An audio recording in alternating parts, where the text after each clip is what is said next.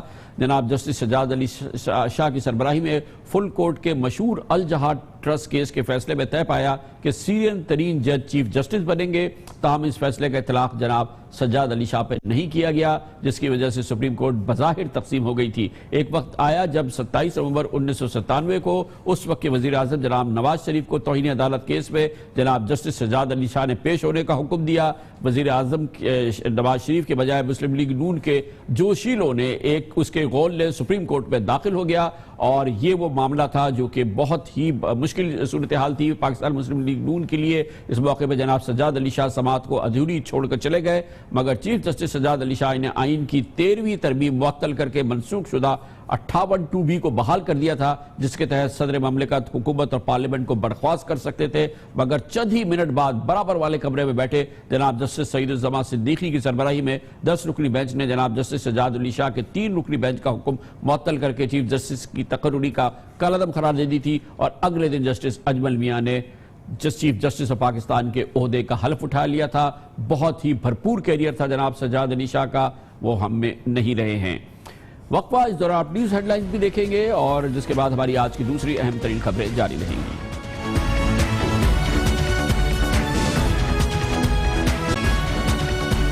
آپ دیکھ رہے ہیں خبروں، تبصروں اور تجزیات پر مبنی پاکستان کا سب سے معتبر نیوز شو دنیا، کامران خان کے ساتھ۔ عمومی طور پہ یہ ہوتا ہے کہ اعلیٰ عدلیہ میں مقدمات کی سماعت کے دوران معزز جج صاحبان کی کوشش یہ ہوتی ہے کہ وہ اپنے ذاتی جذبات، اپنے ذاتی خیالات کو ایکسپریس کرنے میں اعتراض کریں، مگر بعض مقدمات ایسے ہوتے ہیں، ان کی نوعیت ایسی ہوتی ہے کہ معزز جج صاحبان اس اعتراض پر ان پر لازم نہیں ہوتا، اور پھر انہیں اپنے ذاتی جذبات کو اور اپنے خیالات کا انہیں اظہار کرنا پڑتا ہے، مگر وہ معاملات کی نوعیت ہوتی ہے اور حساسیت ہوتی ہے، اور یہی وہ موقع تھا، آج بہت اہم موقع، جب سماعت ہو رہی تھی اسلام آباد ہائی کورٹ میں سوشل میڈیا پر مبینہ طور پہ کچھ ایسے مواد کے بارے میں جس میں مبینہ طور پہ مقدس ہستیوں کے حوالے سے مختلف کلمات کہے گئے تھے، یا اس حوالے سے مواد شائع کیا گیا تھا سوشل میڈیا پر، اور اس حوالے سے پاکستان میں پچھلے کئی ہفتوں سے زور بحث جاری ہے۔ آج یہ مقدمے کی سماعت تھی، اور جو اسلام آباد ہائی کورٹ پہ تھی، اور اس کی سماعت کر رہے تھے جناب جسٹس شوکت عزیز صدیقی، جہاں پر جو پٹیشنر ہے ان کی استدعا یہ تھی کہ سوشل میڈیا پر جن لوگوں نے یہ حرکت کی ہے ان کے خلاف بھرپور کارروائی کی جائے، ایسی سائٹس کو، ایسے تمام ذریعوں کو اس پر پابندی لگائی جائے۔ اور آج یہ سماعت بہت اہم تھی، کیونکہ اس سماعت کے دوران جناب معزز جج جناب جسٹس شوکت عزیز صدیقی کئی بار فرط جذبات سے بہت آبدیدہ ہو گئے، ان کے آنسو نکل آئے، اور ایک وقت ایسا بھی آیا کہ انہیں سماعت روکنی پڑی، اور پھر وہ واپس آئے اور انہیں پھر سماعت کو آگے بڑھانا پڑا۔ فرط جذبات سے مغلوب نظر آئے آج جناب جسٹس شوکت عزیز صدیقی۔ آج ان کی عدالت میں اسلام آباد کے آئی جی، اسلام آباد کے کمشنر،